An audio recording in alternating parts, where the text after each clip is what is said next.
Steve had texted me. He was in Dubai and I was in Egypt. So we'd text each other. And like, he'd always look at me as if to say, I'm not too sure about you. So what it was then, it was a case of saying, okay, we're going to have to play 3-5-2. You know what I'm asking, when you came, what was the remit then from the chairman? So I want you to come into building, Mickey, because I need to do this. In the past, I might have paid 1 or 2 players, but we've got like 7, 8, 9 players now on good money. Big money. Not good, big money. Big money for Shrewsbury. Biggest money Shrewsbury have ever paid. But why isn't Travis Hearns in there? You can't fill a bench. Yeah, just put him in. Put him in.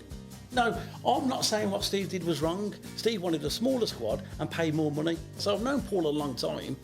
So, but Paul's his own man. Do you get what I mean? And rightly so. Yeah. So Paul knows every detail of every contract we do in terms of the finances. He knows everything. I text Nathan and his mum and go, what are you doing? That's not part of the script. Yeah. But that doesn't mean I'm brilliant at what I do. Far from it. But I think people have been really quick to judge me and expect instant success. You were in discussions. Was he saying, oh, like, Steve's going to go? So, obviously, I'd watched quite a bit of Shrewsbury that year because I wanted to sign Rob Street. So, I was signing Rob Street, right? So, as it happens, I signed Rob Street for Cheltenham, but then came to Shrewsbury, and then I tried to hijack the deal. But it was too good of I did too good of a job, and he ended up going. So did you ever meet Steve Cotterill? No. So you didn't even have a single conversation with Steve Cotterill ever at Shrewsbury? The only thing it's like this were passed on the door on the way out. The only thing is, Steve had texted me. He was in Dubai and I was in Egypt. So we'd text each other to say, listen, when you come back off holiday, we'll have a catch up. Now we need to establish a relationship. Because you're still thinking. Did you know Steve Cotterill? Sorry, did you know Steve Cotterill at all at this point? Just throwing it out there. I ain't having that Steve Cotterill's having a director of football. I can't see him buying it. So what I would say is this. Fascinating. So what happened was, when Michael got the job, right? Obviously, Michael played under Steve, and to be fair, Steve paid 30 grand to take him to Burnley. That's how Michael Duff got to Burnley, because of Steve Cotterill. Yeah. Steve's out of work and it's COVID, and he wants to see football, so he comes into the boardroom at Cheltenham. No, sorry, I'm lying. Michael had just took the job. He took the job right at the beginning, and Steve used to come because he was out of work. Yeah. As a support, and had like nearly 1,000 games, whatever it was, in terms of had an unbelievable career in terms of games and management. Yeah. And so he'd be in the bar, he'd be in the boardroom. He doesn't know me, and I don't know him, right? So we don't know each other. And he'd say hello, and I'd say hello, but that was as far as it goes. And like Steve, he came across, he'd weigh you up in terms of what you like and things like that. Like, but I was like, you know, I respect you in terms of what you've done but like, I don't know you. Anyway, so that was it. Then I seen him again. And like, he'd always look at me as if to say, I'm not too sure about you. Do you know what I mean? I was like, yeah, okay, like, I don't mind. Like, you know. I've been doing that 15 years, mate. Yeah, so, and then he'd, you know, because then after the game, he'd get the plastic cups out and the cups out and tell Michael, you need to do this and you need to do that. And like, Michael would get me roped into it. I'm like, it's like 7:30 at night now, but I want to go home, like. And Steve still got the cups and saucers out and everything. Michael, you need to do this, you need to do that. And then about 2 or 3 months later, I seen him at a game, back at one of the games, and he was all over me. I was like, hello. Like, this isn't like... Anyway, so I said to Michael, I went, is he all right, like? He said, yeah, no. So, and then Steve come over and said, listen, you're all right, you are. I was like, oh, okay, thank you. Like, Thanks, thank you, Steve. He said, you come from good stock. I was like, oh, okay. He goes, I know the circles you mix with. I was like, oh, okay. So at this stage, it's not a Krypton fact. I'm like, you know, I've got to try and piece this together. So he's like one of my best friends. He knows and respects really well, and this lad spoke really highly of me. So that was a glowing reference for Steve to go, well, if he's saying good things about you, then that's good enough for me. So when the Shrewsbury thing was coming up, obviously he was probably going to be a bit more. And then because we don't even know if Steve knew anything about you coming in, though. Yeah. So at this stage, Steve's obviously born and bred in Cheltenham. Did an amazing job at Cheltenham years and years ago. So he'll have known everything about me because people have been spoken, and he'll have seen the job that I did. So whenever I'd seen him then, he's always been a polite, hello, how are you? No problems. So then I get the job. We have a few texties. But obviously I'd done my homework to obviously look at the back end of the season, you know, in terms of you couldn't fill a bench. He won, in the last 10, he won 1, drew 1, lost 8. Yeah. Do you know what I mean?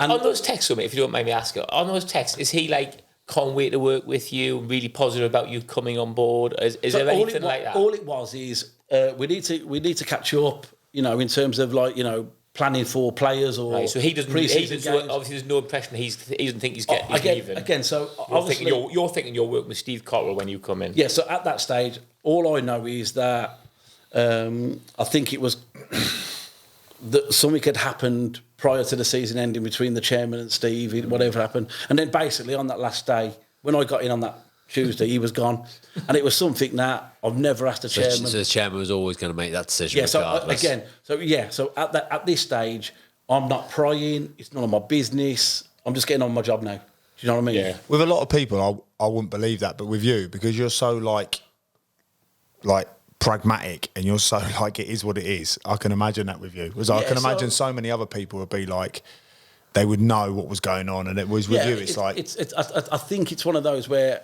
I can't influence it. I don't know there's always two sides. There's three sides. Yeah. There's, you know, him and the truth. Exactly. You know, it's. So I thought, you know what, I'm not interested because, you know, I'm coming in. It's a fresh start. Yeah. With Steve, without Steve, whatever it is. Yeah, I'm excited about the job. I'm excited about the job. Is, you know, it's none of my business. And then, obviously, you look at the job that Steve did. You know, when they finished, I think 12th in the league that year. So the squad was built as a 3-5-2. So it's like the England job now. If whoever takes over at England don't need to reinvent the wheel. Yeah. Because it's not in a bad place. Yeah. Do you know what I mean? It's like, you know, from like, you know, if you look at what Cookie did at Wales, you don't go in there and go, I'm going to rip it up. Like, hold on a second, they've done all right, you know. You're thinking, government should be thinking, well, there's a lot of good stuff here. I'm going to try and keep this ticking over the best I can. So 3-5-2, the squad's made for 3-5-2. Yeah. I think there's 12 players, and them 12 players take up 70% of the budget. So I'm like, if I go in there now and start saying, okay, then we're going to play through the lines, and we're going to play 4-3-3, 4-4-2, whatever it is.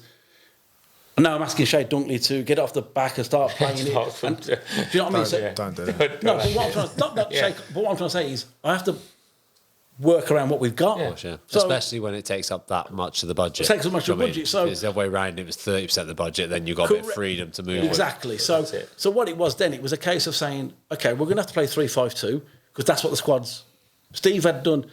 Steve had like 3 years to get to this stage. They are programmed. And he's always been 3-5-2. He's always been 3-5-2. I was there when Steve Cotterill took over, and we were playing 4-3-3 on the Sam Ricketts at that time, and he's come in first game. I'm 3-5-2. That's what I do. Regardless. So we're going to start working around it. Okay. Which is good, like as a manager. Yeah, lay down the law. That's it. It's fair enough, isn't it? Yes, fair enough. So got 8 wingers in the building. The wingers have sat there going, oh, brilliant. Yeah, exactly. So it's one of those where I call it. So I looked at the squad, you know, so I thought, well, you know, Marco, Flanagan, Shay Dunkley. Yeah.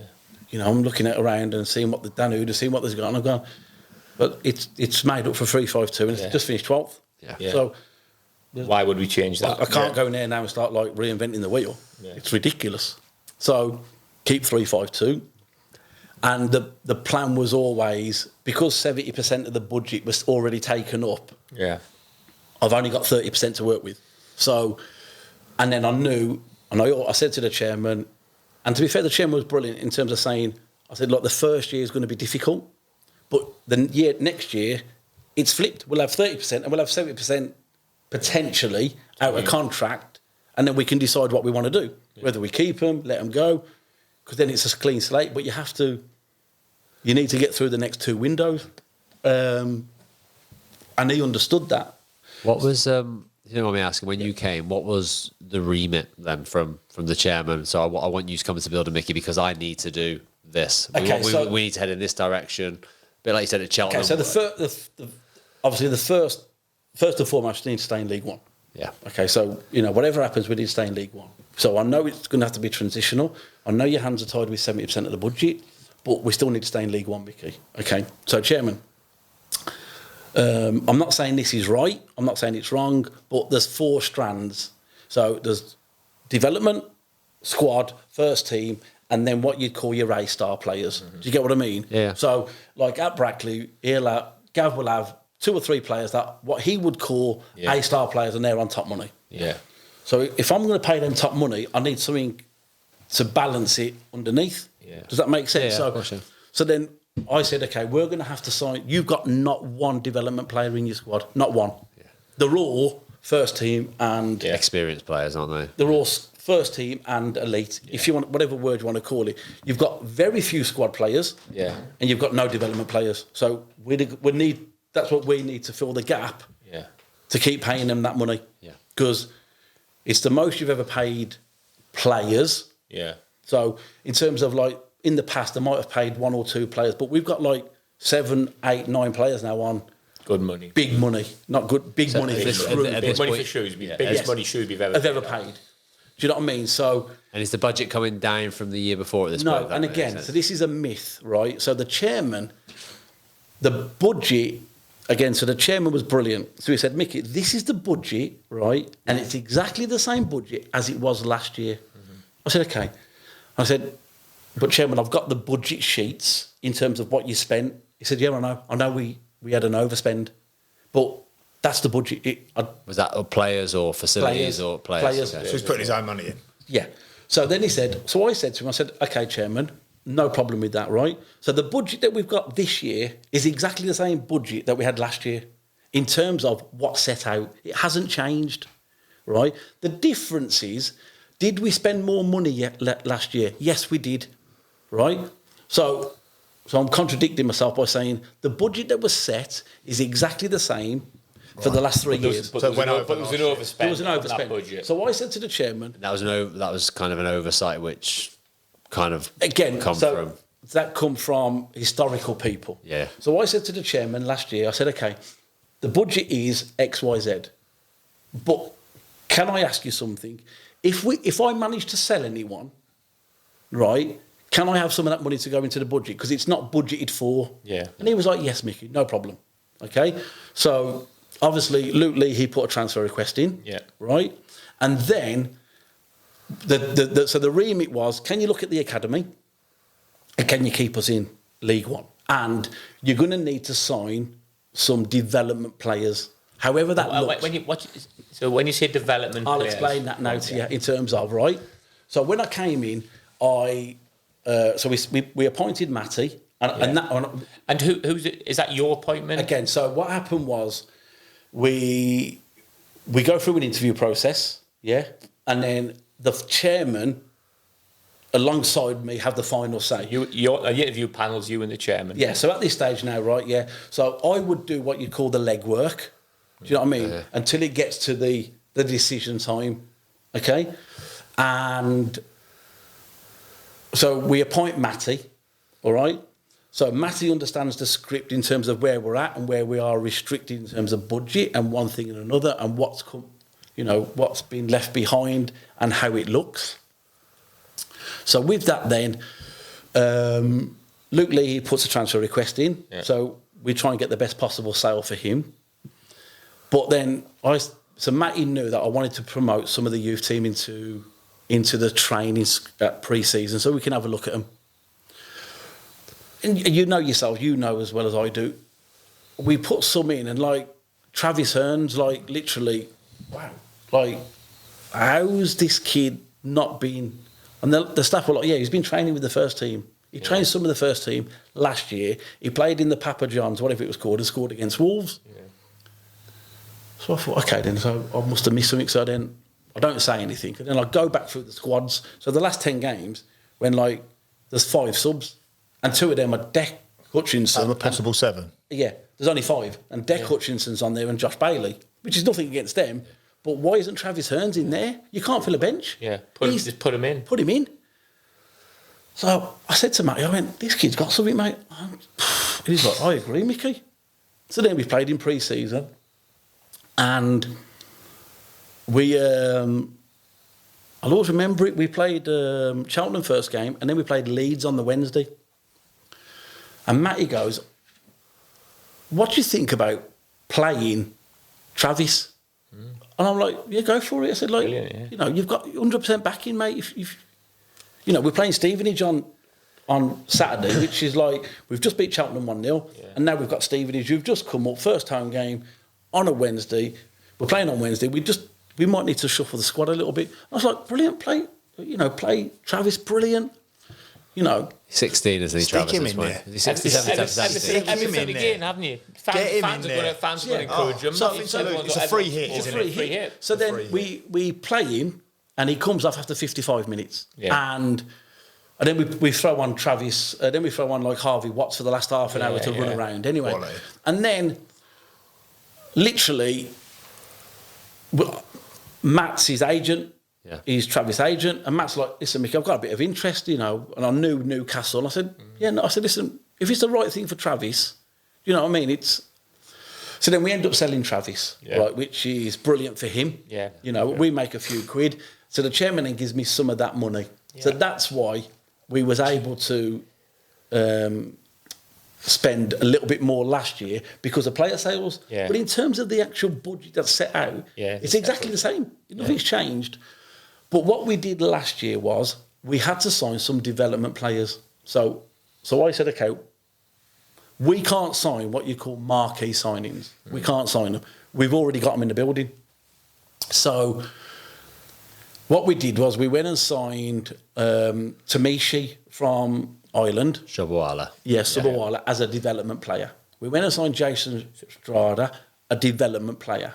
Right, so development, you're thinking he's going to play a little bit. He's going to be in and out, bulk out the squad. Yeah. So again, I looked at the year before, and they couldn't fill a bench. Yeah. So I thought, you know, we need to get 22 players. Yeah. You know, 2 players in every position.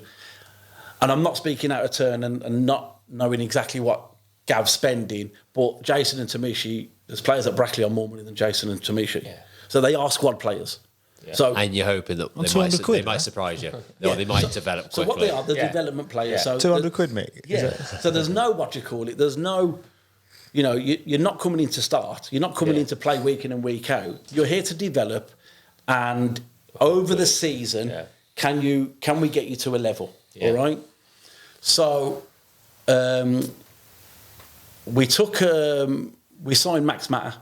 Yeah. So I said to the chairman, I went, listen, I've been in Ireland. I've watched some players. We'd like to sign Max Matter. Who was the other striker from Sligo you took? Aidan Keener. Keener, because we played them for Bala, and them two, Max Matter and Aidan Keener, are unbelievable. Yeah. For Sligo. Yeah. So what happened was I'd already taken Aidan, and Max was like 22, top goal scorer in Ireland. So I said to Matty, go and have a look at him. So Matty flew over to Ireland. Went and watched him and went, yeah, all day. Do you know what I mean? Like, listen, seriously, he's decent. So no problem. So we signed Max Matter, right? And so we paid money for him, but he's not an A-star. He's a first-team player in terms of the development squad, first team. Yeah. He's not your top man, but he's looking to get his in the first team. So it was one of those. So I said to the chairman, he's 22 years of age. He's a full international, and he's a 1 in 3 striker. His whole career is 1 in 3. Mm-hmm. Now you can question the level. I completely agree with that. Yeah.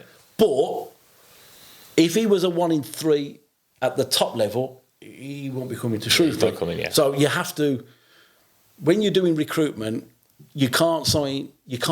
All your players can't be yesterday's. Some have got to be tomorrow's. Yeah. So you have to sign tomorrow's player. Yeah. So you know you're taking a bit of a punt in terms of, but you're going to have to pay. Calculated, right? Yeah. So at Cheltenham, I signed Aidan Keener and I signed Will Goodwin. Right, I signed Will Goodwin for peanuts, and what I bought for him, they made 20-25 times more in 12 months. Yeah. Do you know what I mean? So it was. So you have to do that. Yeah. So. But when we signed Max, 1 or 2 things happened in Max's life back home in New Zealand. Yeah. And it affected him. And then he didn't hit the ground running. No, he didn't. Important for strikers, that, isn't it? Yeah. And I think the biggest turning point for Max was Derby at home. He won a penalty. It was never a penalty, by the way. He won a penalty. And Tom Bayliss took it off him and missed it. And he physically just went...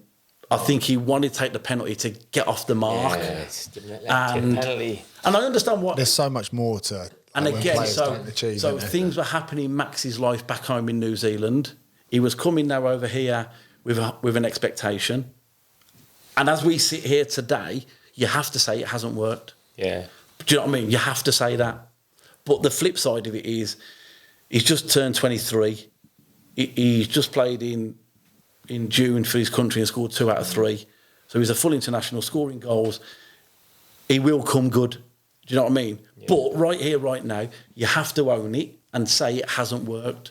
It's one of those that hasn't. But in terms of all the other development ones, I think by the end of the season, I think people would say, to me, she got better. Yeah. Do you know what I mean? Yeah. And we've ended up selling Jason. So we've made a profit on what Jason come in on.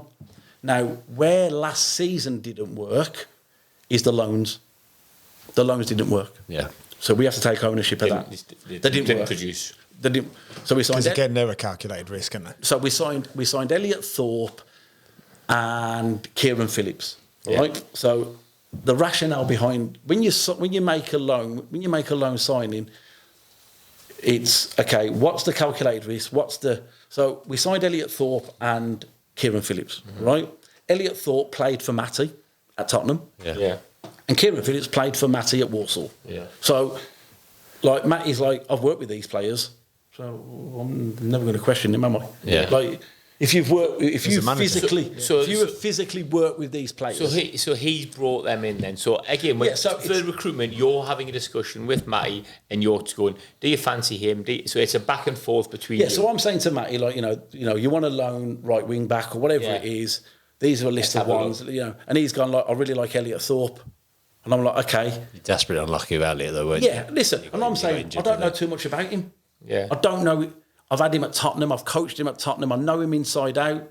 Well, it's a no-brainer then. So when you decide on a player, like one of you might have more input. For example, there where you sat down, you might go, I know him, he's decent. Matty's gone, I don't know him so much, but Matty will go, I know Elliot Thorpe, and you go, well, I don't know him as well, Matty, but I'm going to go with you. Yeah, because I don't know Elliot, and I've not seen enough of Elliot. Yeah. So I'm like, overall, then it's a collective decision. It's a collective decision. You're not telling him you need to have this player. So you need to play him, or you need to play this. Nothing like that. And then he wanted to sign Kieran Phillips because Kieran done really well for him at Walsall. And he'd done really well at Morecambe. Yeah. And I'm like, well, if you know him and trust him, then why am I going to... Yeah, no problem. You do it then, mate. Yeah. There's no issue. Then we had... who else did we take on loan? We took Ryan Finnegan on loan late as a midfielder. We took Noah Kenner and Joe Anderson. So we needed a left-sided centre-half because obviously we had... So again, the left-side centre-half in the 3-5-2 was Tom Flanagan, who played... every game, bar the games he got sent off. Yeah. Okay? But he was fit. Do you know what I mean? Yeah. So we wanted a younger player.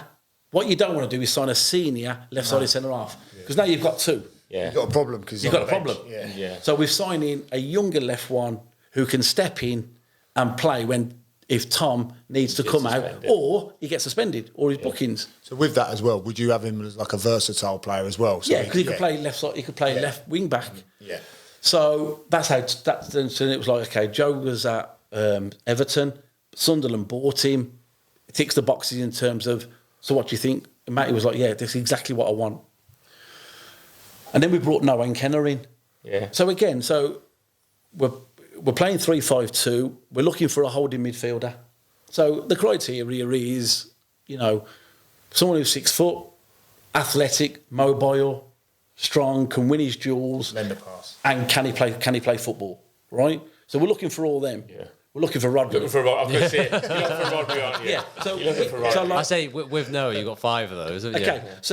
So then I go then to Matty and go, okay. Just lend a pass. If you have to give one of those up, you have to give up one of them. What is it you want to give up? Yeah. He went football. Yeah. So Michael Duff did exactly the same because football. So we signed Elliot Bonds from Hull, who they've just sold to Fleetwood. So we said, I'll give up football, Mickey. I went, okay, you sure on that? So what are the others, Mickey? Like athleticism? 6 foot. Yeah. He's one of the best ball winners you'll ever see. So, okay. He was unbelievable. So just obviously for the listeners, like maybe the supporters that are listening, like when you're saying you're giving up football, it's because he's part of the team. So you're not giving up football as the team collectively. No, his that's role not his is strength. It's not his strength on the ball. When the ball turns over, you've won that ball. He's not. And then you hope there's a Shrewsbury shirt next to him to take it off. Exactly. Lend a pass. Don't be Glenn Hoddle. And again, so what you need to because I understand think listeners will think like when you're saying give up football, they're thinking that's the team. He's just playing his part in the team. So what it is he's 6 foot.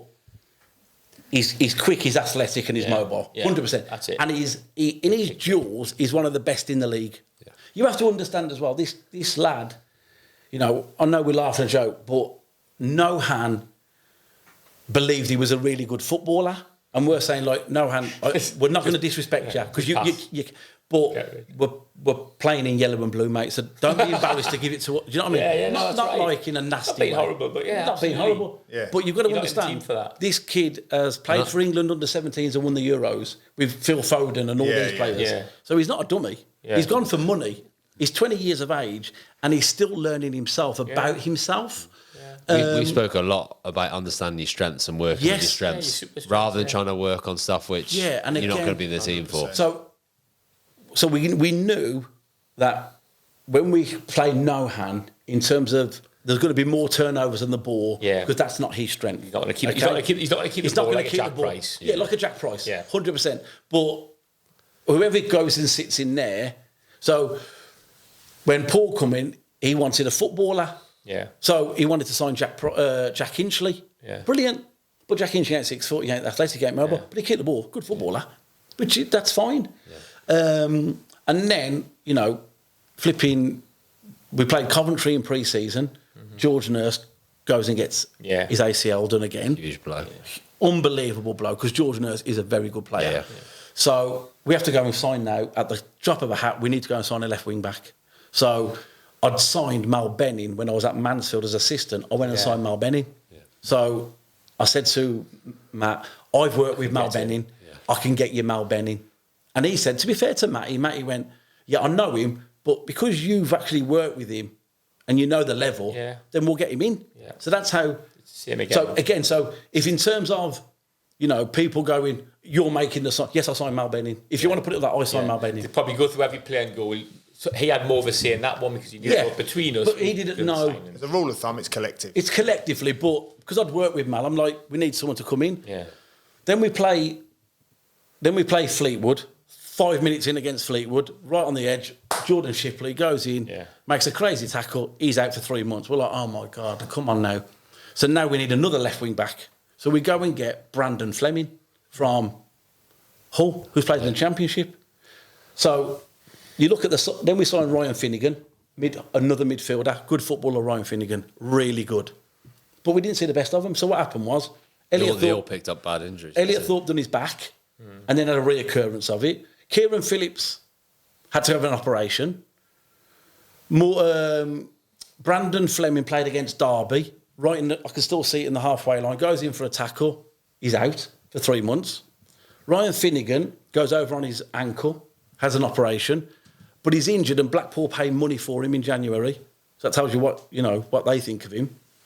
And they're your loans, aren't they? They're the loans. They're loans you want to come off. You're thinking, I'll go back to, you need time, you need luck, and you need good players. Now, you know, you look at Kieran Phillips now, he's in America, scoring goals.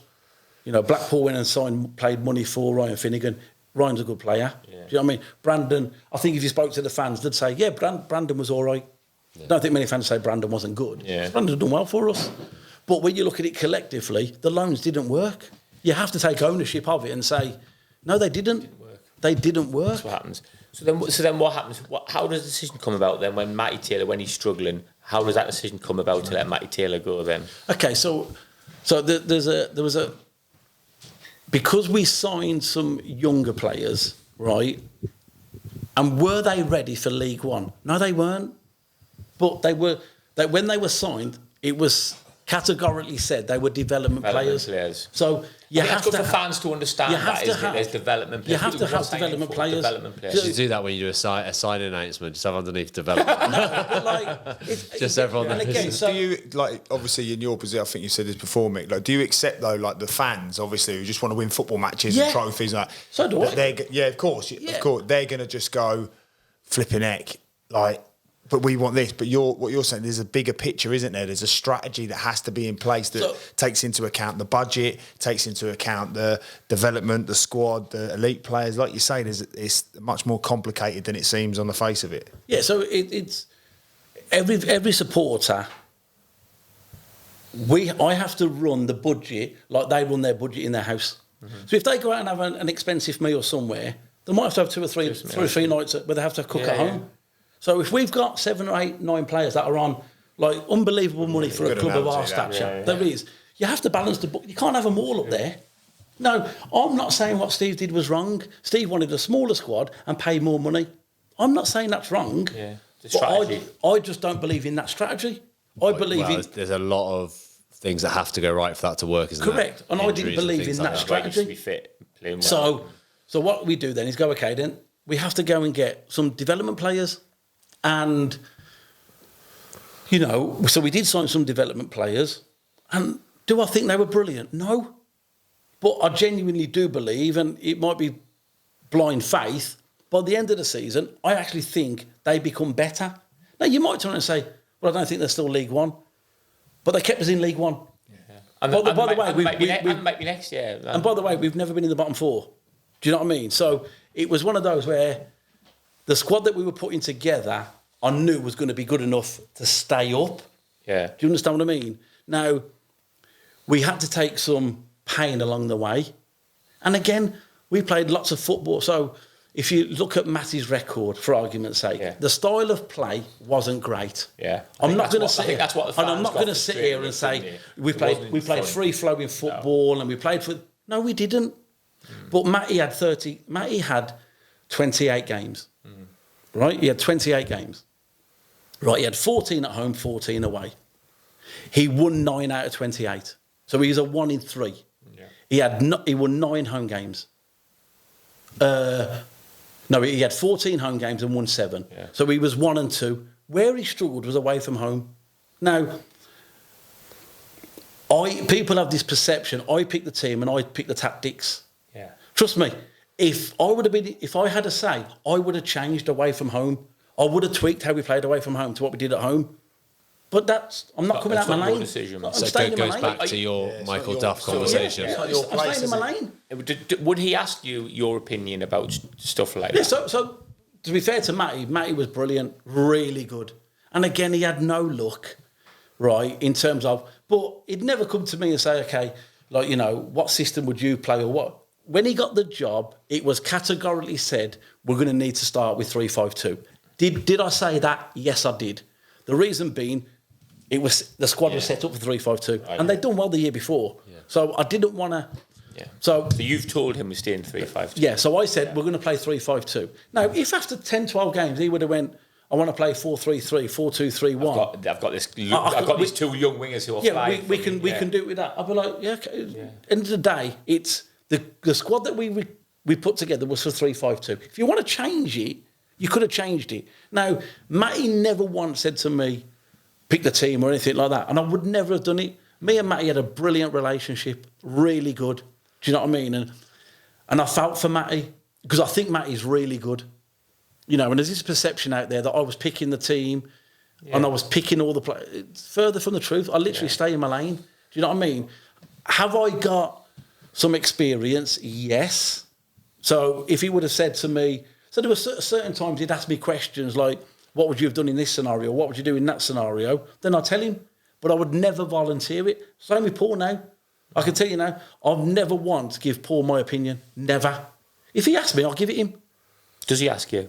Yeah, so sometimes he'll, we'll sit in the office for hours and have conversations about players, about football. Now, that's positive though, isn't it? Go back to 2009. Paul's at Boston as manager, and I'm at Solihull Moors. We're actually against each other. Yeah. Do you know what I mean? So managing against each other. So I've known Paul a long time. So But Paul's his own man. Do you get what I mean? And rightly so. But we've got a budget. And ultimately, my job and Tom, who's head of recruitment, our job is to bring players to Paul and Paul say yes or no. That's how it works. From my perspective, Mick, I like, obviously, and it's at a lower level, you could argue it's a different sport, really, being the manager of Brackley. If you said to me that there was going to be someone who was going to present a plethora of players and actually someone who was going to do all of that legwork for me, I would be almost like, yes. Yeah, so I mean, it's almost like if you said that to me now, obviously with the summer I have to be in every route. Like obviously, I have to think of like the coaching, the game strategies. I have to think about the organisation of training.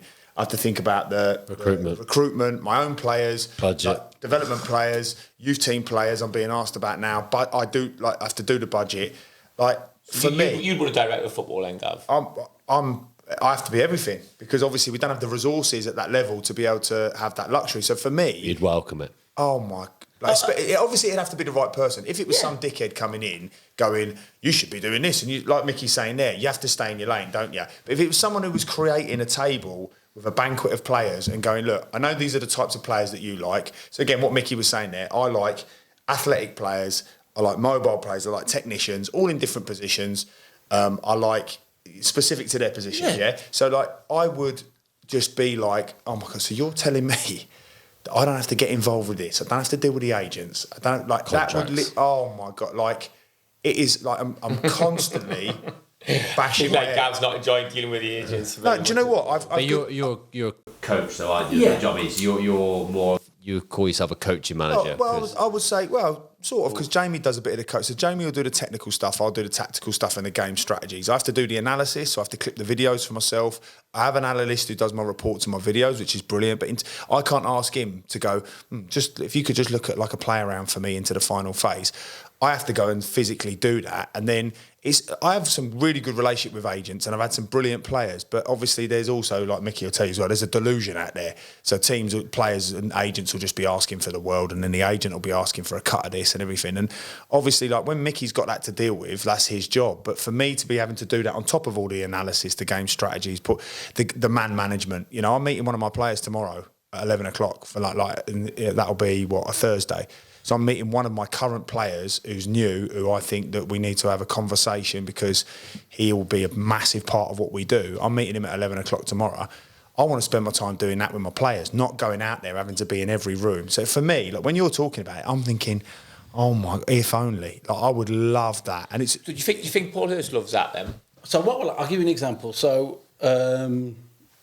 we've just signed Luca, right, the right back. Yeah. Right. So we'll present Bristol Rovers, yeah. Bristol Rovers. So we'll produce a set of players to Paul.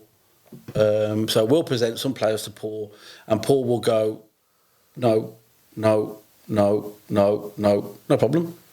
We're going to get you the next ones then. Yeah. Do you understand what I mean? Yeah, I like him. Okay. So at the moment, Paul, we've got, for argument's sake, £10, right, for a player, right? They're going to cost £12 to £15. Yeah. So these ones that you do like, which I get, you're going to have to go I'm going to have to go a little bit over in terms of how much they're on, because they're not like where we were, but they're a bit above where we're going to have to mitigate somewhere else. I don't really want to do that, Micky. No, I totally get it, Paul, but you like them. Yeah. Okay. I'll spin those plates. So I'll keep spinning them. Me and Tom will spin them. Yeah. Right? And we'll get you a new list. So we go through a new list. And the list is ever evolving every day. So it's like, so Paul just sits there, like looks at players, no problem. So actually, sounds like the perfect relationship. So the no sounds amazing. The no is brilliant. There's nothing wrong with a no. The problem is the maybes. The maybes kill us. Yeah. Because I have to spin that plate. But also, they all need to think that we're signing them. Yeah. So I'm not sure what you mean by the mate. So I'm going to say like only for so I am manager and have to do that recruitment side of it as well. I would say my maybes kill me because then when I'm having conversations with other players, I don't know whether I want to sign him because I'm still thinking about it. Yeah. So what I'm trying to say is, what you mean by spinning the players? So spinning the plate. So I say then to Paul, listen, we've got an opportunity to sign Luca. He's got a year left at he's out of contract. He's 22. He's a Welsh under 21. Sign him, Mickey, sign him. So there's a lot of obstacles in the way here, Paul. But if you want him, right, then I'll go to his agent, Jermaine Easter, Jammer. I'll go to Jammer. Is he? Yeah, so Jammer's an agent. Yeah. So I'll go to Jammer. Can we do something? Right? But you need to say you want him. Yeah. Do you know what I mean? So he comes back and says, "Oh yeah, I do like him. Where will he be in terms of the budget?" Yeah. Okay. So I said, "Listen, leave it with me. Let me speak to Jammer." Yeah. Then I'll speak to George Friend, who just took over at Bristol Rovers. Yeah. So that all goes on in the background, and then I come back to Paul. Yeah. And Paul then will go, where are we at with it, Mickey? I said, I think we're getting close to it now. So can you speak to Luca? Because now I need you to... I need a manager now to get... Now I need you to spin the magic, because they don't want to listen to me. Yeah, it's the manager. It's the manager. Everyone wants to talk to the manager and the head coach. You're talking the money and the stuff like that. Yeah. And now the player wants to know. This is what I want from you. Yeah. I want you to get on the board. Paul then speaks to Luca in terms of, in terms of... So that's sold. And then... Again, so it's trying to do a deal for a player isn't like it's 3, 4, 5, 6 a week. It's a long process. Yeah. Do you know what I mean? So then we get a Luca done, but they're spinning loads of plates. Yeah. So there's lots of things that need to fall in. So Tommy O'Reilly, we signed Tommy O'Reilly from Villa. Yeah. So. We watched Tommy O'Reilly all last season. Matty went to watch him. Marcus went to watch him. Tom went to watch him. We watched him for 6 months. He's coming in January. We're signing him in January as a number 10. Yeah. Right? We've agreed with Villa. Right? But he has to sign a new contract, which is common now. Yeah. They won't let him out till they sign a new contract. Right? So he signs a new contract. But then Villa, understandably, have got this club in Spain, like a feeder club. Yeah. Right. So they want him and another player to go there rather than come out to League Two, to League One. Tick some boxes. To tick some boxes for them. Yeah. So no problem. So we go. Wolves did it, Dave, didn't they? I remember years ago. Well, they've got it Grasshoppers. They've got Grasshoppers. Obviously, that's gone now. Yeah. Matt Jackson went out there and players went over there. So, but to be fair, then we say to Paul comes in and in overtime we say to Paul, listen, just to let you know, we're after Nathan Fraser. There's no secret in that, do you know what I mean?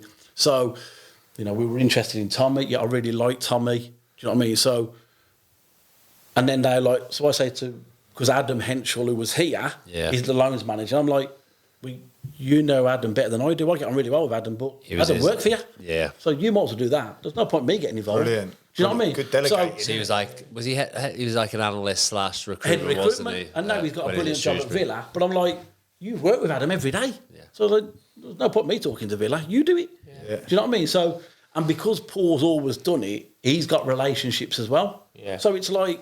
So he can do You're fishing in a bigger pond, though, aren't you? Using all your resources. Using all your resources. So, and as well, though, like what you're saying there, Mick, like you're saying it like it should be a natural thing. Leave your ego at the door. Look, that's your one. Brilliant. Great. Yeah, we're all working to the same common goal, aren't we? So, I spoke to Adam. Tommy's going to be available. Can you speak to him and get the deal done? And he's like, yeah, no problem. I'll speak to Adam. So he speaks to Adam, and then it's all done. And then me and Adam we'll bang our heads together in terms of the financials. Then I'll go back to Paul and go, Paul, this is what we've agreed. This is what it looks like. Do you know what I mean? Just making you aware of what the... Yeah. So Paul knows every detail of every contract we do in terms of the finances. He knows everything. There's no this is my baby. It's all about me. It's like, no, you what you call it. So you're going back to getting Paul Hurst in. Is that your decision then? So what happened was, Matty, so the style of play, we were getting results. Do you understand what I mean? We were getting results. Because what Matty did do, he either won or lost. He drew very little. Because he, like I say, he had 28 games, won 9, drew 3. Yeah. Do you know what I mean? So he had 28 games, but got 30 points. Yeah. So if you go on statistics, he's on course to keep us up. Yeah. Do you understand what I mean? So people might say, well, the style of... Yeah, I understand that. Yeah. But physically, the one thing you need to do to stay up is win games of football. Yeah. Yeah? Matty did win games. So in 2 games, you'd rather win 1 and lose 1 as opposed to draw 2. 2 draw 2 because you get a point. Yeah. You know what I mean? So Matty won 9, he was 1 in 3. Yeah. So, but we'd played Peterborough, Portsmouth, before Christmas. Then we played Cheltenham and Burton, where performances weren't very... I know we lost against, but performances weren't very good. Yeah. Then we played Fleetwood and we won. And then we played Wrexham, where I genuinely thought the performance was good. I genuinely did. You know, Tamisha missed a good chance, TP missed chances, but we ended up losing the game. Ultimately, in a derby game, performances aren't the most important. It's the result. You've lost the game. The fans have walked out. Yeah.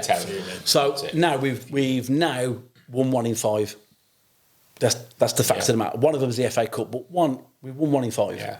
Then we play Stevenage and concede in the 85th minute.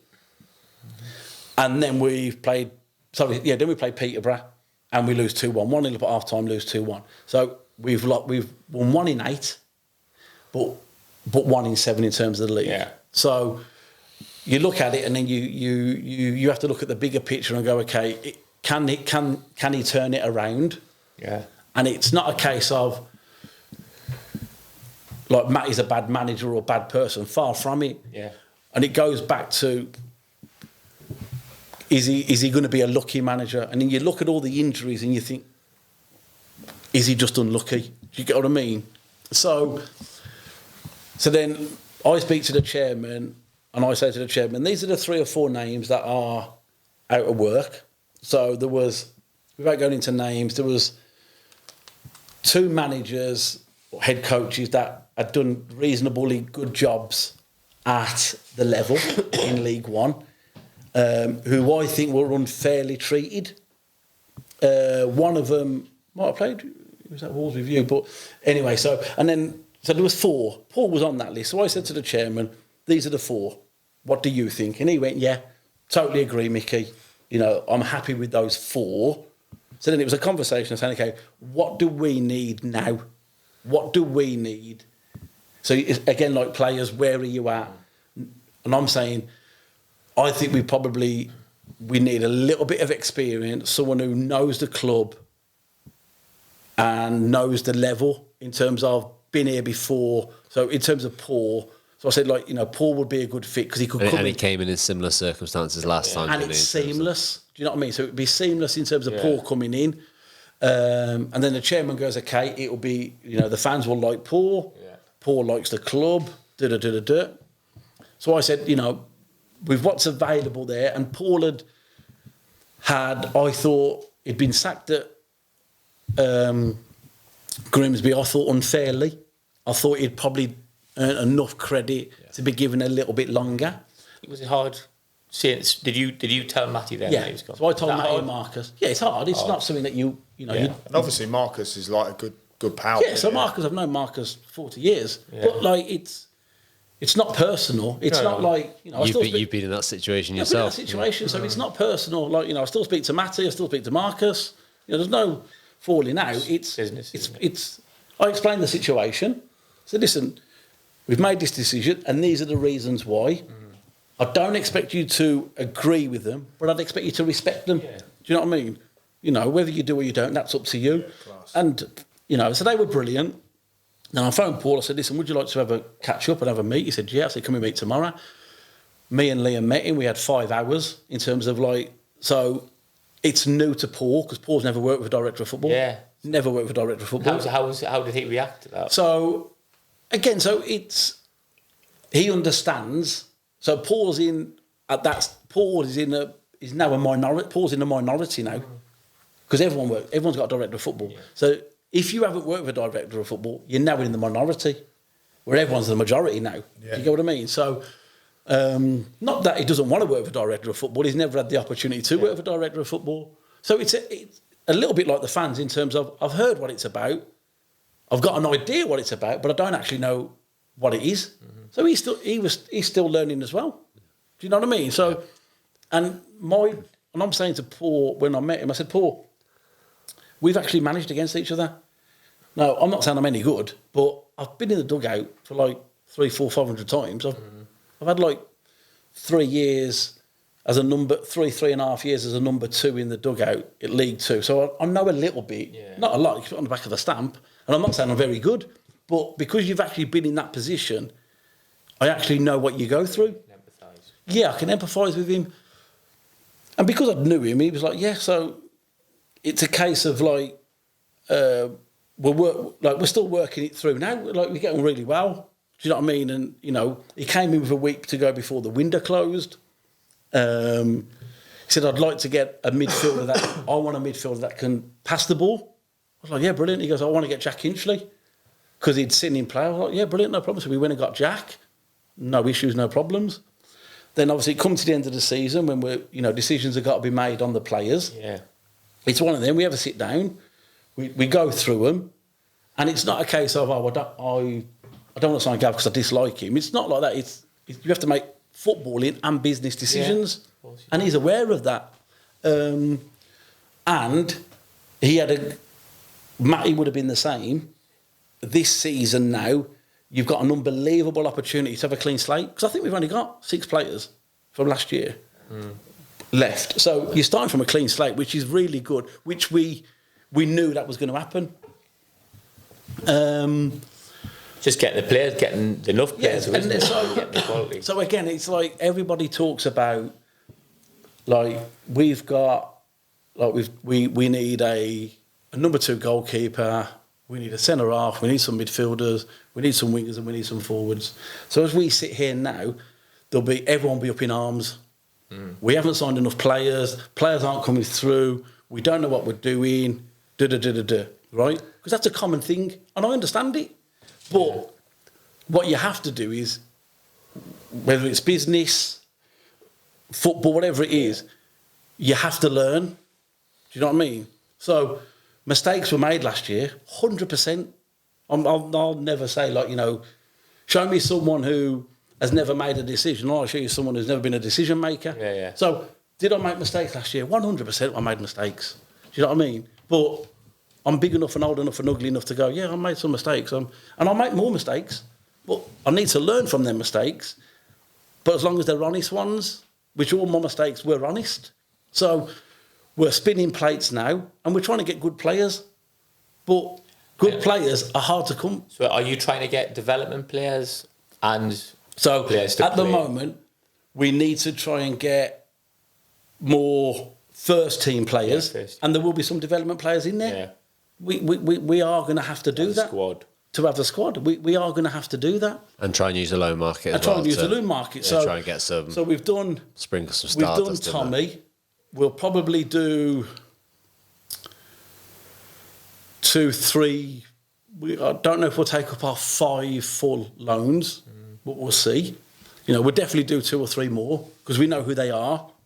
But we're in this waiting game. What would be the reasoning for not doing all loans? Is it one to keep one spare if you need it, or is it one that you want to development players instead? Yeah, so it might be we might want to keep one spare in case something happens between the last week and something always pops up. Yeah.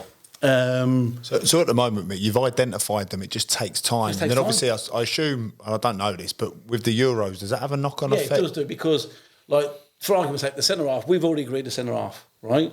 But the centre half that we're after, he can't come out of the building. He can't come out of the building because the centre half that they've got played in the Euros, so they're not letting him. He's got on holiday now, so he needs to go on tour. I've potentially got a lad that I'm trying to get on loan, and like they can't let him out. They've just been on a tour. They play tonight, and they can't let him out the building. So they basically said, "Yeah, look, we're really keen to have a discussion. Like it's practically done."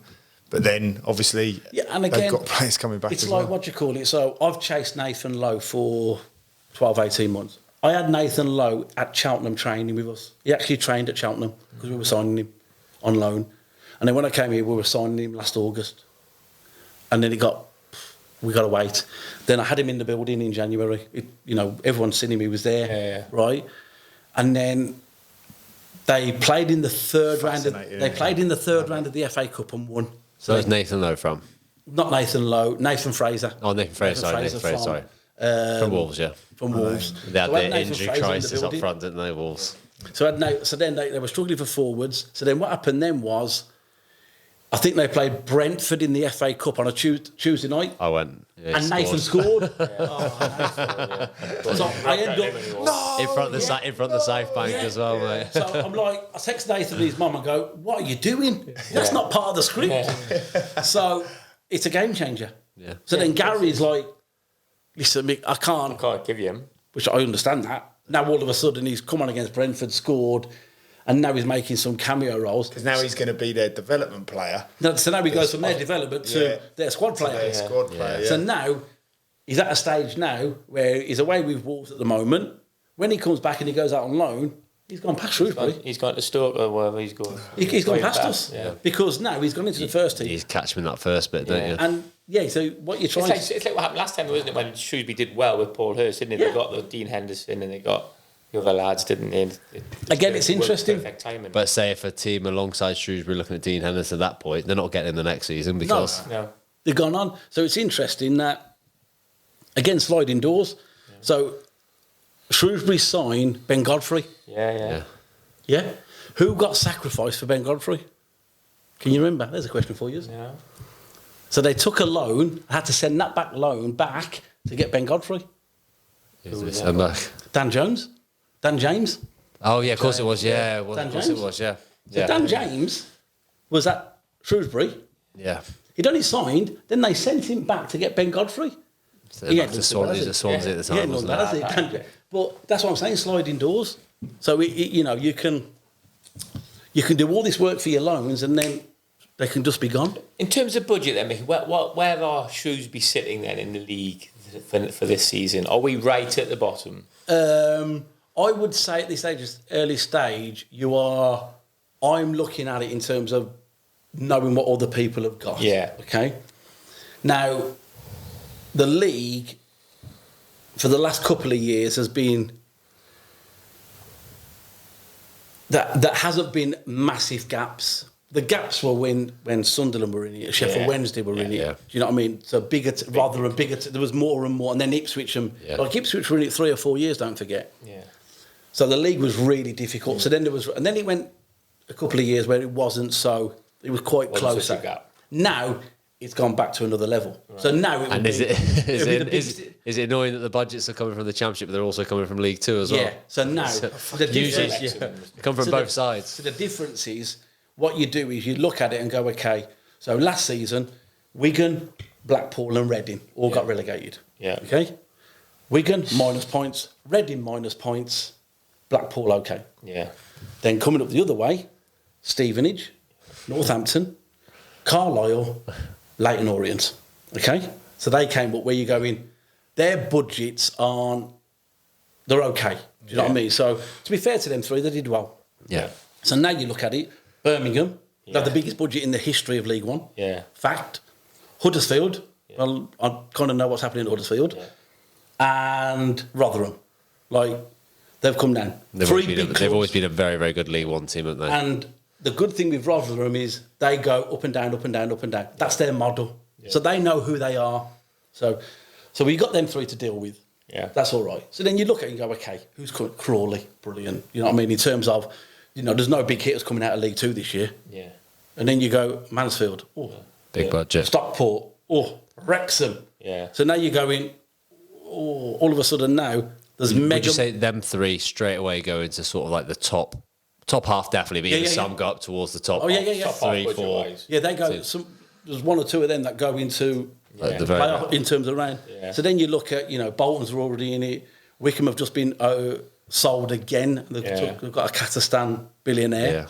So there's already... So then you're looking at it and going, we could name now 10, 12, 13, 14 teams that are going to have double, treble. I mean, ridiculous. Double, like you said, I mean, treble. And I'm saying there'll be clubs that will have 5 or 6 times more than ours. Yeah. So that's what I'm saying. For players makes it incredibly hard. Yeah. So when you look at now, I find it, because numbers are astronomical in terms of, I look at what I paid $5,000 for Alfie May. And I sold him then for nearly 300,000.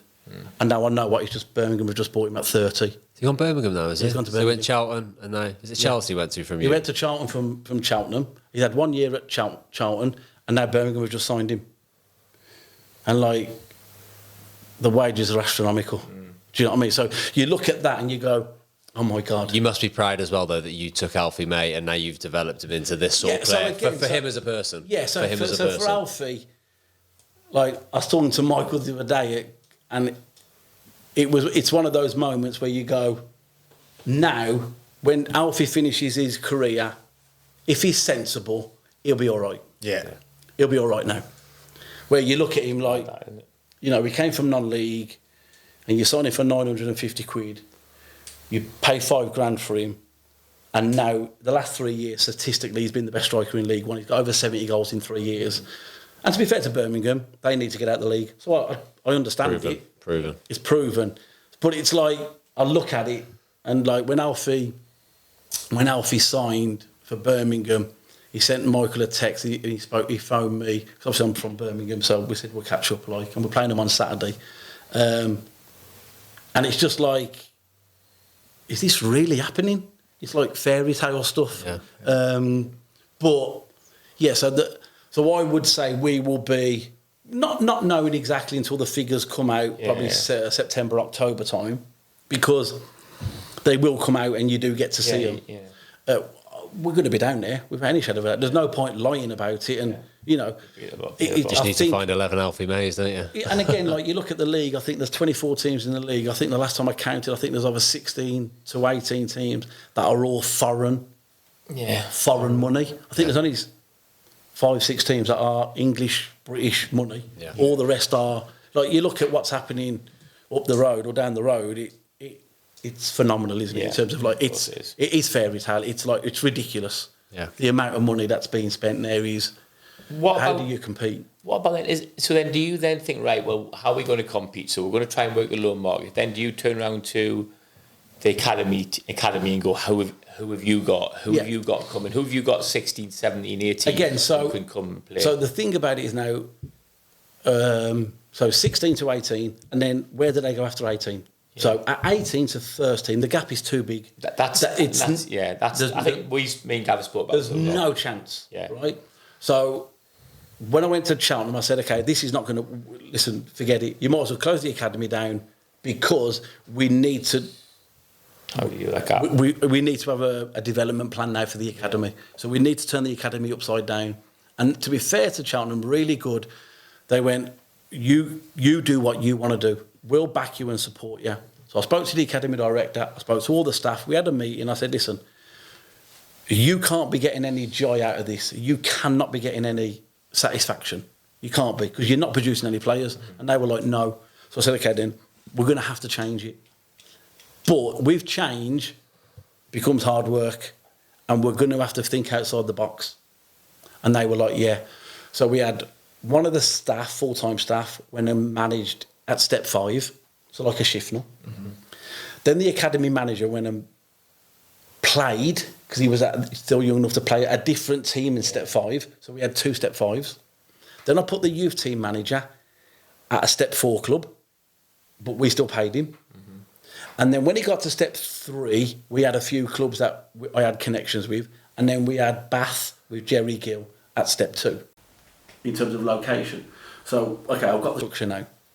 So what we did is we took the kids, the youth team players, the first years after Christmas, and then the second years all went into non-league. Yeah. And what we did was then say, okay, played against men. So don't play academy football. Then. Don't play academy football. The only game that they had to play was the FA Youth Cup. Yeah. Because you will know when we played FA Youth Cup, you always play on the stadium, you play on the lights, and it's the one game as a youth team player. Like back in the day, for people of my age, it's the FA Youth Cup was the one. It was the bomb.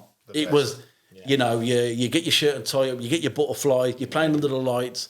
There'll be a few hundred, a few thousand. It's brilliant. So I say we have to make that occasion special, because this is your memory. Mm-hmm. So I remember my FA Youth Cup. I remember everything.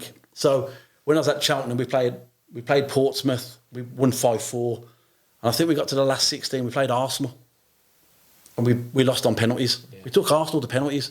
Like it was amazing. Those kids remember that the whole life. The rest of their lives. And do you think because they were playing adults football and come back to it, that put them at an advantage? That'll be a model for Shrewsbury. Yeah, we have to do that. So like this season, we're speaking to trains at Shifnal. We're speaking to teams at step 4 to go, okay, we need to. Can we get our 17, we need to get our 17-year-olds in there, and then the Papa Johns, whatever it is, and then so if I then turn around to I don't know. We get to sit decision 8, and I speak to someone at step 3. So I speak to Telford, and I say to Kev, listen, I've got a lad. He's played 50 games in non-league already. Yeah, he's already played 50 games, mate. Ready to go. He's ready to back guy, he's now to go at that level. Yeah. So last year, I'll give you an example. At Cheltenham, they had a lad who was a second-year scholar, played 30-odd games for Gloucester. Yeah. In the Conference North. Now, Gloucester got relegated. They didn't get relegated because of him. Yeah. But Cheltenham ended up giving him a contract because he played 30 games at 17 in the North. If you're playing Conference North at 17, you're doing something good. Yeah, absolutely. You have to. You're ahead of the game. You're ahead of the game. Yeah. Whereas another 17-year-old is playing academy football, passing the ball left. So that's really refreshing for, like, you'll be the same, Sam. We've got lads who love football, and you prefer to be in that environment playing, wouldn't you? Because real football, that gap of getting released at 18, where you've played 30 games for Shrewsbury under 18s. Not a lot of places to go, is there? This is where I feel like almost like the old school reserve teams need to come back. Oh, massively. So I'll give you an example. So what we do is we'll send them into non-league. So let's just say we send a player to Phil Trainer, right? Because we know trains, right? So I'll say to Phil, I've got a player. Yes, Mickey, no problem. I wouldn't send it to him, by the way. But what I'll say to trains is your player. Now, the only thing I'd ask of you is please don't coach him. Your job's not to coach him. Yeah, we'll do that. We'll do that. But can you do something that we can't do? Can you teach him the game? Yeah. Because I can't teach him the game now. Because he's at 18s, he needs to go. And again, I know it sounds silly, and we laughed and joke about Amari, but Amari needed a Gav. You get yourself in here. Teach him the game. Play with and against 28-year-old men. Again, the young lads need to learn the game. Now, under 18s football don't learn you the game. We took when I was at Telford, we took Joe Bursick from Stoke. And I was like, goalie. Yeah, because of the budget, I always just knew I had to get like a goalkeeper that was going to be on loan.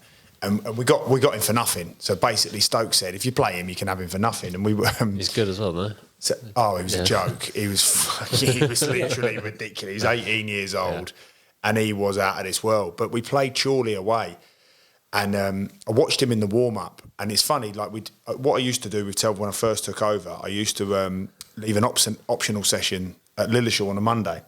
So he'd come in on a Monday, Stoke would be like, yeah, get him in. And I couldn't believe it, about 14 of the lads were like, yeah, we'll do it. And obviously at that level, you're like, didn't expect that. And I remember he said to me on the, he was like just sort of tossing the flipping, shooting off or whatever. He went, yeah, I don't really like, I was like, I questioned him and he was like, yeah, I don't really like, Monday's not really my thing. I went, oh, that'll be interesting when you play on Monday Night Football on Sky Sports then, because you'll obviously just be tossing it off then. Yeah. And he was a little bit, so anyway, we got to the Saturday and we played against Chorley and I was watching him in the warm-up and he's really flippant and he was on the coach and he was just all a bit of a, a little bit too like laissez-faire for me and all of that.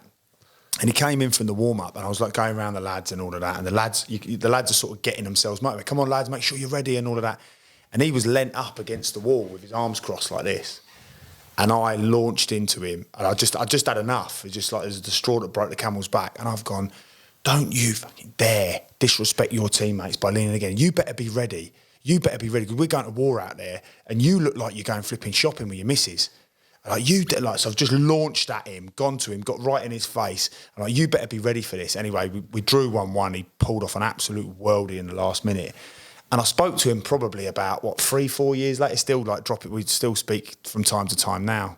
He went out to Bruges. I think he's come back now, though. I'm not sure where he's gone. But we ended up having a conversation, a chat. And he was saying, honestly, that was like one of the biggest eye-openers for me. So it was nothing to do with coaching. Yeah. It was nothing to do in the game. He was quite physical anyway. Like he'd come and punch your head off.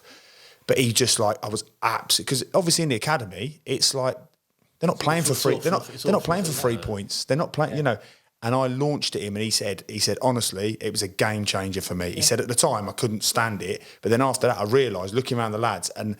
he was expecting the lads to go, all right, Gaffer, flipping it. Yeah. But they were like going, like, flipping, you better be listening. And they backed me. And he said it was a massive game changer. Yeah, and I think it's for a club like Shrewsbury, who've got a Cat 3 academy, if you always do what you've always done, you'll always get what you've always got. You've got to think outside the box. And some lads in the. You need to produce, develop, and sell your own. You have to. Yeah. So like club like Shrewsbury has to. Yeah, you have to. So like at Cheltenham, like last year they had we developed the pathway group. So we had like a first team development phase coach, which was Ash Vincent. So he came in and did the first team, and then what he'd do on a Thursday night, he'd go and coach the under-16s. Yeah. So and we developed the pathway group, and like. He'd come out and do one-on-ones and 3 or 4 of them. And like this, they had a young lad last year called Tom King, and he's the first, I think, Cat 3 under 17 to represent England.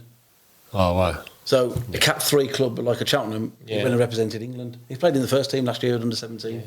But what I'm trying to say, that we've got to look. So like last year we sold Travis Hearns. Yeah. Do you understand what I mean? Yeah. Now, we want to try and get to a situation where we're creating and developing and are playing for us, and then we sell them.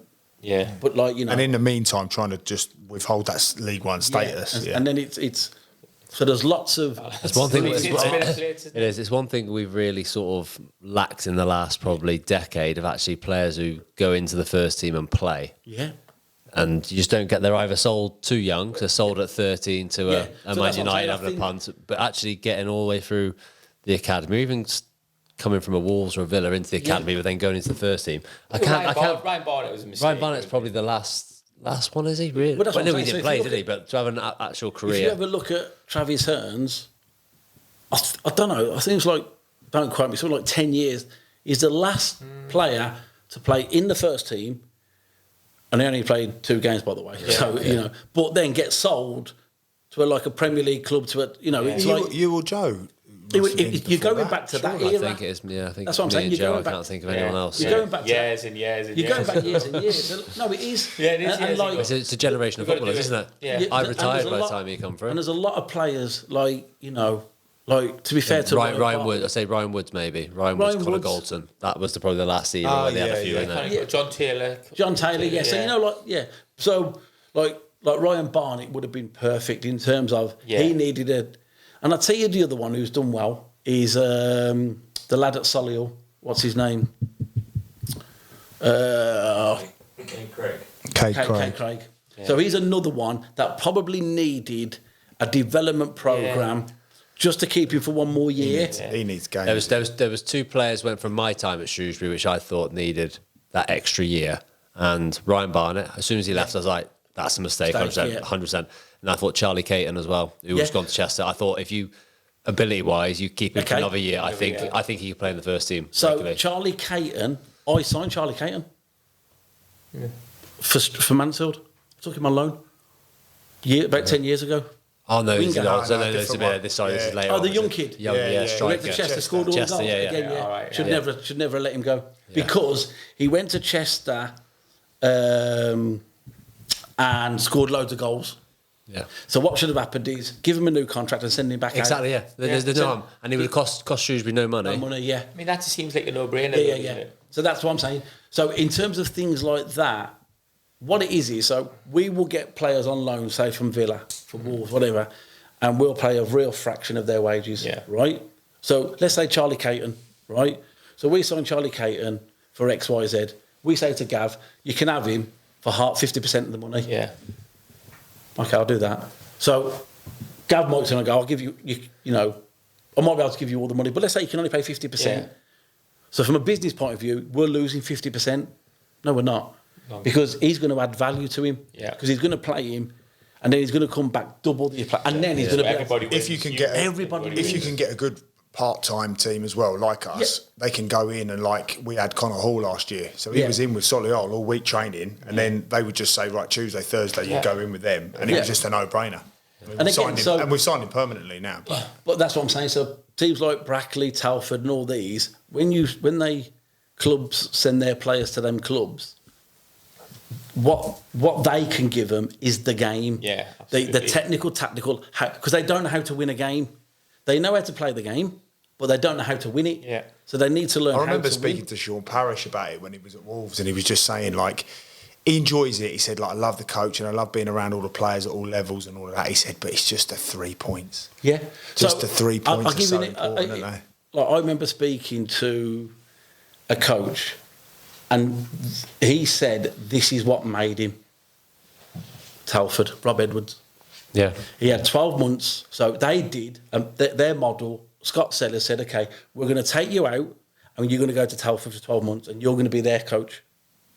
And Rob went to Telford for 12 months and had a real turbulent time. Yeah. Real turbulent. I was his first team coach, and he was like, I used to look at him and just go. He had a turbulent time. I don't know if I fancy because that. he was a really good coach, but he wasn't ready for non-league. Does that make sense? Yeah. But Scott Sellers was brilliant. He did the right thing, and then he went back a much better coach. Yeah.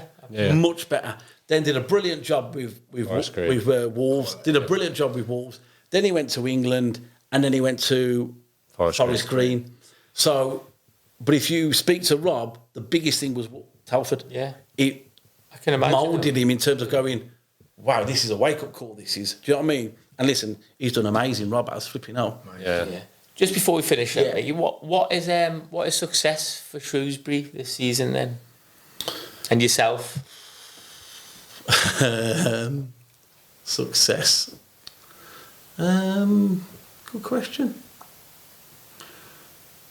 I mean, at this moment in time, we're the longest serving team in League One. So you could say that's good or bad, whichever side of the fence you want to sit on. Do you know what I mean? So 10 consecutive years. You know, when you look at the population that are in Shrewsbury, you look at our attendances in relation to the Birminghams, the Boltons. Yeah. Do you know what I mean? Yeah. So that's not a criticism. Do you know what I mean? But in terms of resources, that's where we're at. So it'd be brilliant to every year can you maintain your League One status.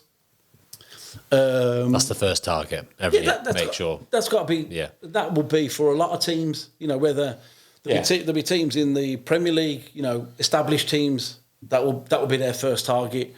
For someone like a Wolves, it will be. Yeah, but Wolves have done brilliantly, but it's still just make sure we're still in the Premier League. So people might look at that and go, well, that's a negative comment. Yeah. You can take it as negative or positive. You know, I understand that. But can we maintain our League One status in a very difficult league with people's resources? Success for me will be this year. I think the academy last year we've made great strides in that.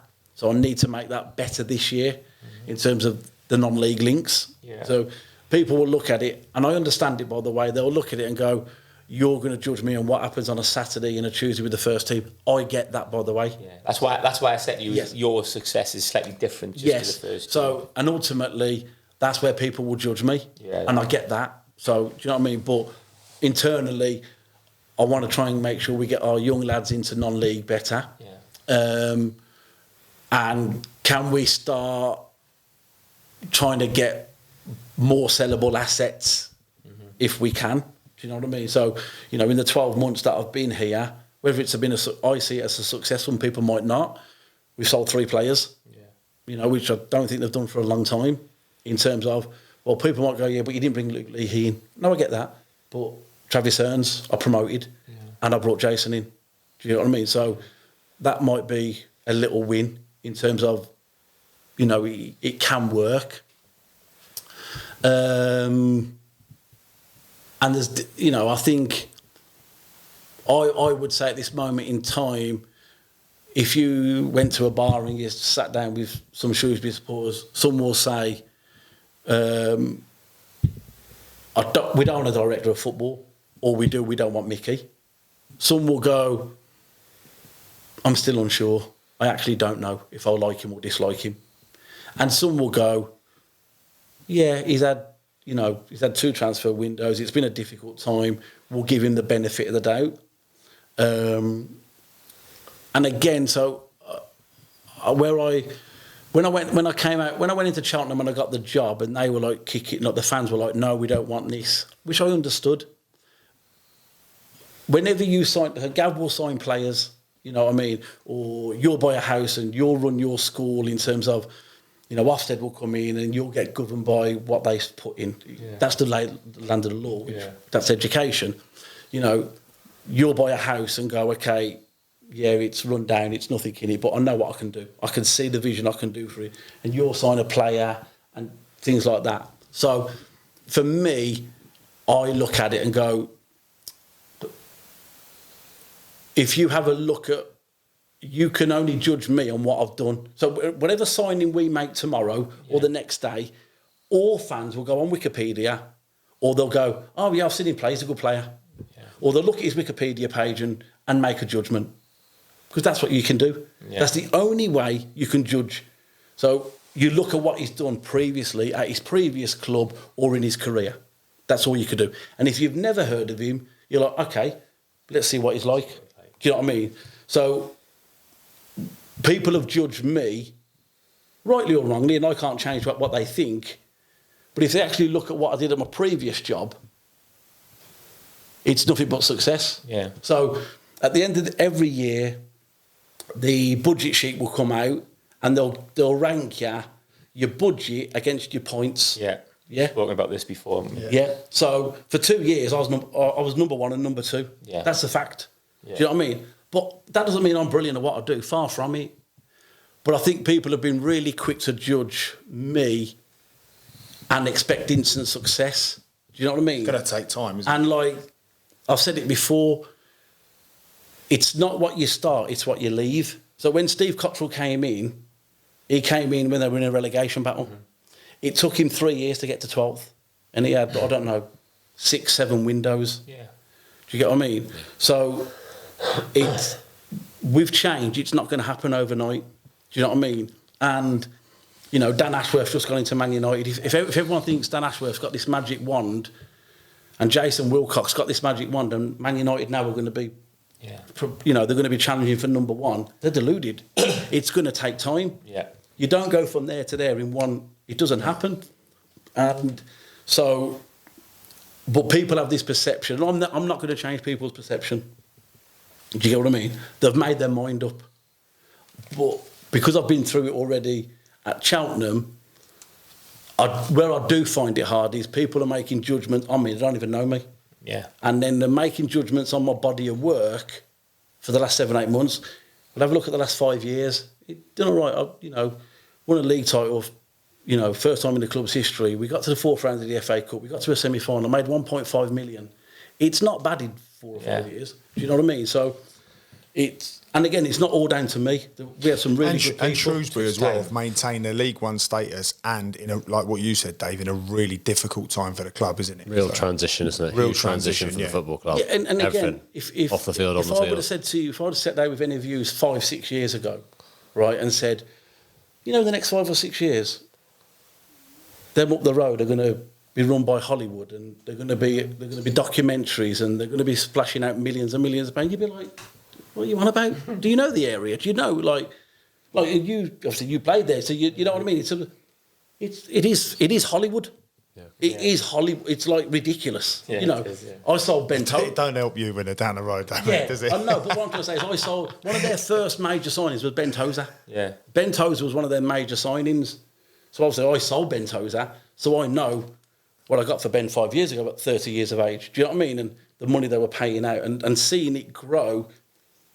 It is Hollywood. It's madness. It is madness. Do you know what I mean? But I think ultimately it's like anything. People will judge me on whatever they want to judge me on. It's football as well. It's a conversation in the pub, isn't it? It's you're not always privy of information. You're not always you're not always looking at all these different things. You would just make a snap judgment. Everyone can do the job better. Yeah. You know? Yeah. Oh my God. So you know, so if you look at Gareth Southgate in terms of we had the easy pathway. He didn't pick it. Yeah. He won the group. Yeah. All them teams didn't win their group. He can't do. You can only win what's in front of you. It's reason and logic, innit? it? Like it goes out the window when it's football supporters doing it, but that's also part of the fun. That's what I'm saying, and that's what you want. That's what you want. You want the debate. You want like things like this where you're like, you know, and now the next debate will be who's going to get the job.